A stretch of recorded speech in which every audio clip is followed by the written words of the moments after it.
fellow humans, Master Dinner Flex here, bringing you the low quality content you deserve. And today, I want to say it's a quick combo, but it is definitely not a combo. It is a demonstration of the Mr. Rune cards. Now, two things need to be said before I explain all of this. For one, the amount of auto-win Backrow punishes is pretty obnoxious in modern Yu-Gi-Oh! Not only are there like 4 Harpies Feather Dusters, but even like modern decks now can just punish people for setting Backrow. I think it's a little obnoxious, honestly. But I get it's stout Floodgates, but Floodgates should be judged separately from trap cards, because there are plenty of traps and Backrow strategies that are not based on Floodgates. And most Floodgates Yu-Gi-Oh! Has been dealing with are monsters, outside of a handful of specific ones like Anti-Spell, Mystic Mine, and Imperial Order, but like, how many times have you dealt with Scythe, Dweller, Buster? Just like, there's so many other Floodgates, Scythe, it just... There are a lot of monster Floodgates as well, so I feel like Floodgates aren't just a problem caused by Backrow decks, it's caused by a card design problem that they've not really had any interest in addressing properly. So it's kind of...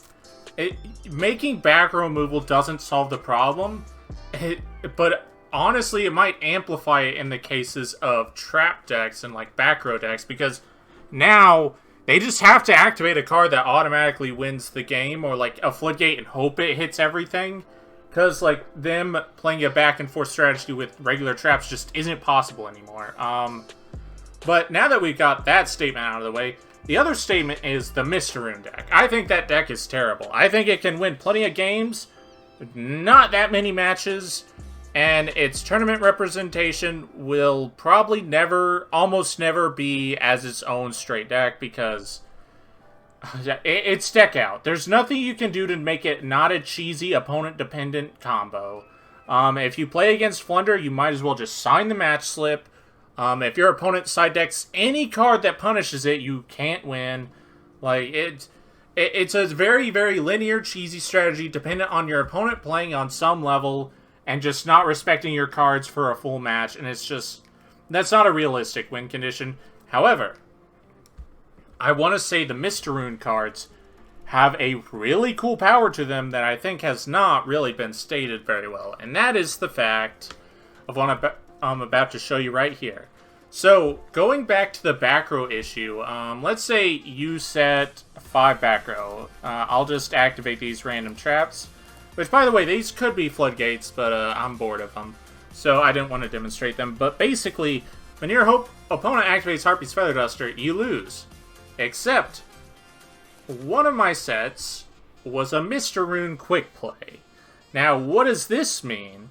Well, let me show you. So, one of the problems we have had in the game is that when you play like a trap that counters cards like Harpy's Feather Duster, Lightning Storm, that's the only thing they really do.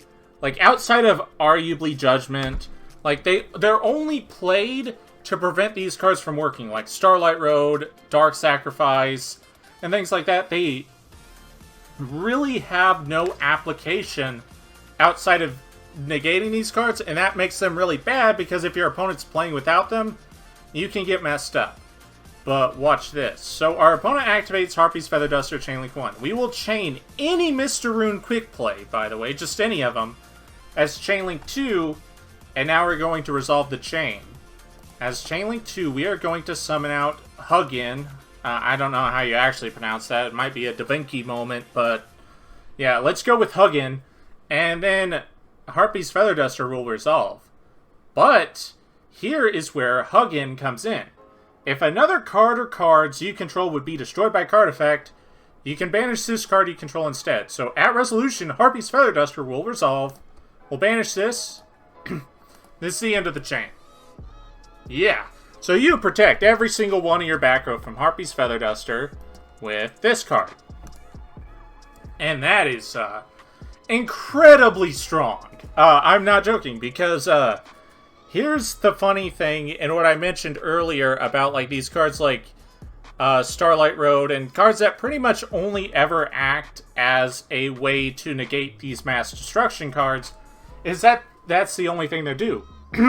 But remember, these are Mr. Rune quick plays. They have an effect before the fact that they're Starlight Road.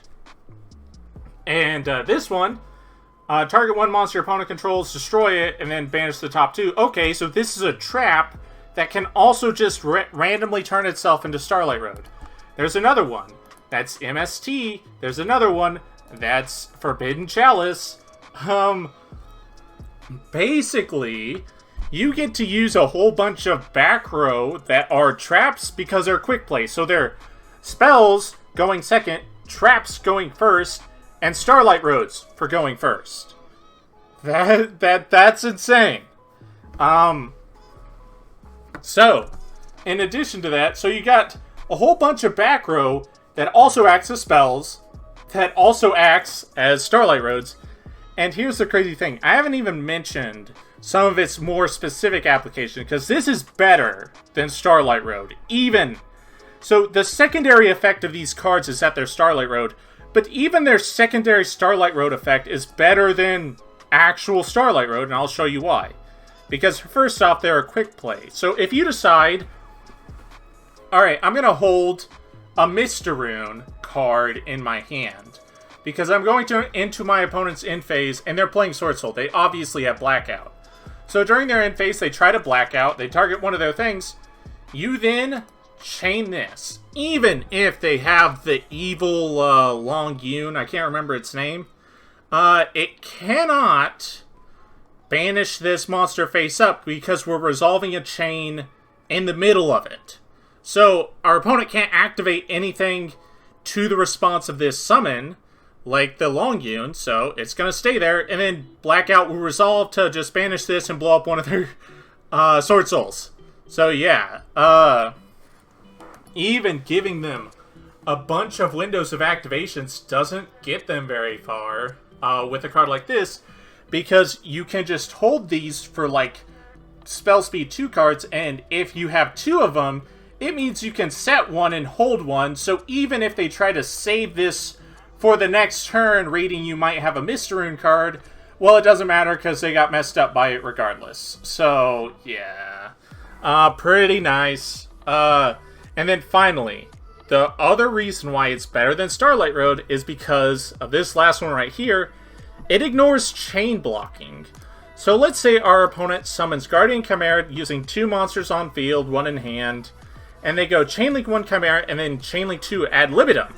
Well, the problem is, even if this was just quick play Starlight Road, it's chain blocked. How do you reach it? Well, the reality is, you can't chain block this preventing destruction, because it's just applying itself as a, like, unclassified effect, so you just get to apply it. And that is what's very interesting. These cards can ignore chain blocking, they can ignore, they can, like, be held in hand because they're quick plays, they can be set because they're quick plays, so you've got a whole lineup of Backrow that effectively makes your deck entirely resistant to these massive Backrow wipes outside of evenly matched. And even if your opponent activates Red Reboot, these are quick play spells, so you just still have live Backrow. So the only way they can punish you is with, like, evenly matched. But if you're playing a Backrow deck, you probably already have organic counters to evenly matched. But yeah, that's about it. Thank you all for watching. Hopefully you enjoyed this video. It's not really like some kind of insane, exciting combo, but it's definitely something that if you, like, want to play a Backrow strategy and you're struggling, know this is on the horizon. And if you're not a fan of these Backrow strategies, keep in mind this is coming for them, so you might want to rethink how you side against these Backrow decks if they decide to go for these kind of engines, because destruction might just be out of the question, and you might have to strictly rely on, like, Cosmic Cyclone or Evenly Match. And then one final thing. The critique on this being an engine is that you have to skip your battle phase. If you're playing a Backrow deck, that doesn't matter. What you do is, let's say you activate them, and you go into your first turn that you could conduct your battle phase. in your main phase 1, start, and then go to battle phase, and then it accepts that you attempted to go to battle phase, and then it becomes your end phase. Because if you do not do that, the game recognizes you did not even attempt, so you have to skip your next battle phase after that. So always remember that. Conduct your battle phase for it to be skipped. But like, missing out on one battle phase, if it means not automatically losing to Harpy's Feather Duster or some kind of nonsense thing where this trap effect hits it, like that's worth it. Like, if you have to win the game slightly slower in order to win the game, go for it. Like, that's a thing like Pot of Duality and things like that. That's what they already do. But yep, that's about it. Thank you all for watching. And remember, Master Dinnerflax will take your soul.